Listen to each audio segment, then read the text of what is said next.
Konnichiwa minasan. I am Rohan Bhattacharya and I will be your host for the Japan Curry Show. Today, in the auspicious occasion of Rabindra Jayanti, I am going to speak of the great poet Rabindranath Tagore, his love for the Japanese culture, and his visit in Japan. As many of you might know, Rabindranath Tagore was in fact one of the most widely traveled luminaries of his age. In fact, after he won the Nobel Prize in the year 1913, he was even invited to Japan. Rabindranath Tagore got the chance to visit Japan in the year 1916, and the guys at Asahi Shimbun gladly hosted his welcome. On the 25th May 1916, Rabindranath Tagore finally landed in the port of Kobe on the famous ship Tosamaru. Rabindranath Tagore's articles and speeches were widely reported by the Japanese press, making him almost a household name in Japan.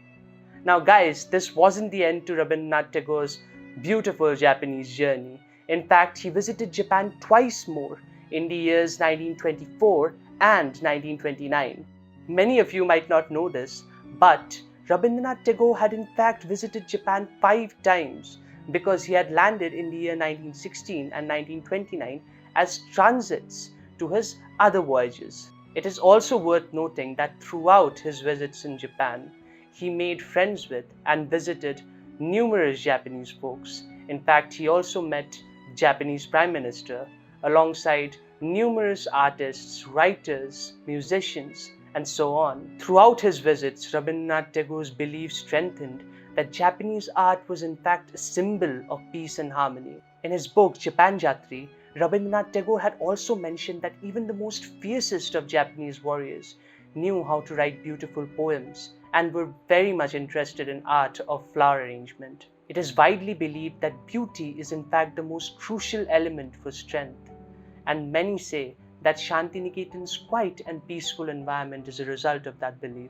After the bitter events of World War II, Rabindranath Tagore was in fact very scared, afraid that the Japanese morale will be lost within the storm of Western thinking and culture. Rabindranath Tagore requested the Japanese folks to maintain their integrity and hard-working nature like they have been doing for thousands and thousands of years.